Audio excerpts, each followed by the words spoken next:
Hi,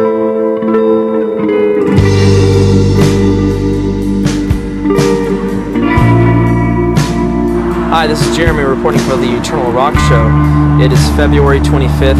It is the opening day of the movie The Passion of Christ by Mel Gibson. We're going to go talk to some people, see what they have to say. Hello, how you doing? This is your youth group. Hey, what church y'all from? We're from First Baptist Church in Eagle Lake. Oh, gotcha. Super. This is your youth. Say hello, youth. Say hello, youth. Hello, youth. Hey, what's your name? James. Robert West. I'm All right. Andy. Hello, what's your name? Jane.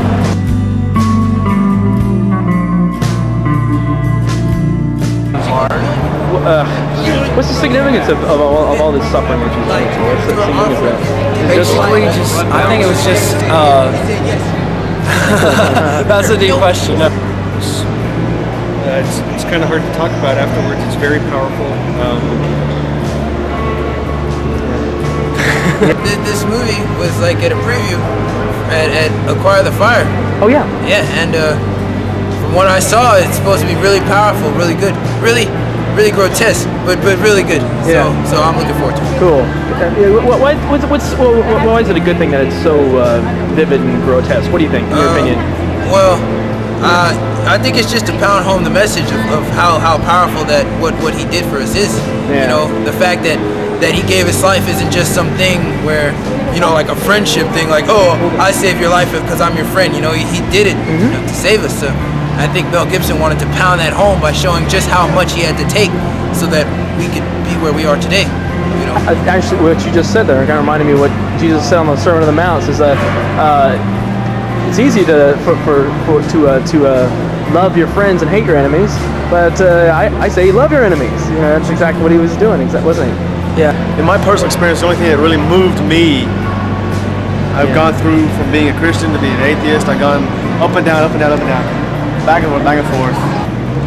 From the garden to the cross, the thing that moved me the most was the bloody trail, and I looked at it in the sense of forensics, scientific validation, if you will, that I could reasonably believe and personally conclude, me being my own jury.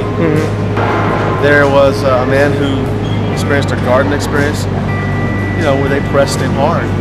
Excuse me, his difficulty in fulfilling the thing he had to do pressed him real hard to the point of sweating blood there. So the bloody trail for me starts from the garden. Yeah. Bottom line, bloody trail from the garden to the cross.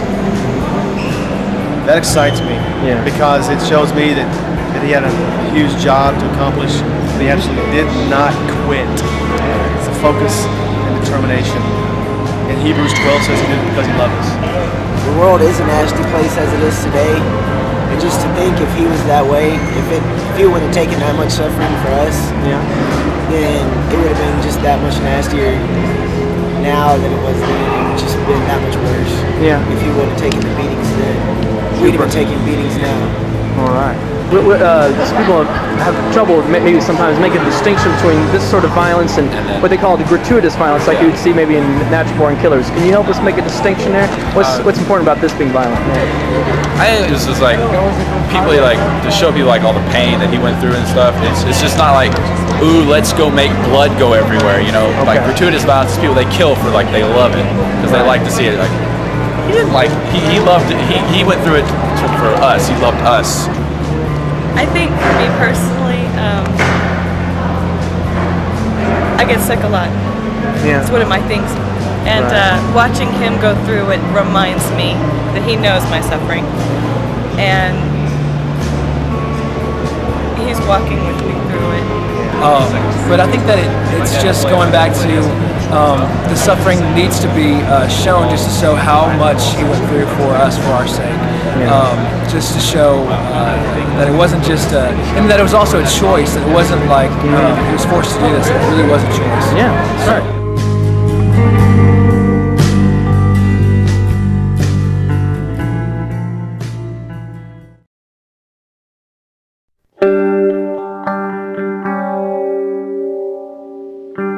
They're curious about what about the question in a bigger, broader sense. Who killed Jesus? You think?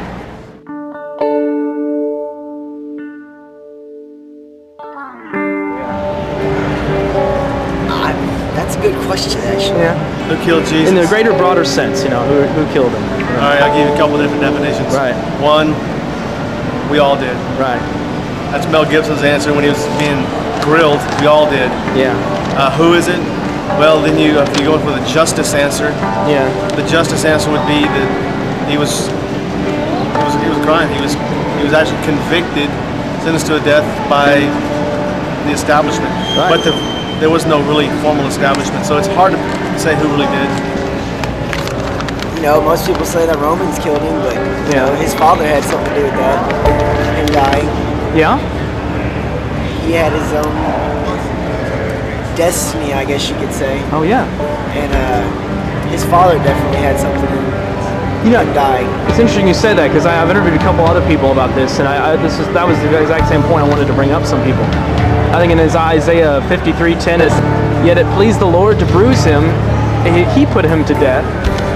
And Acts 4:26 says both Herod and Pontius Pilate and Gentiles and Israel as they conspired together around him, but to do whatever God's hand determined for them to do.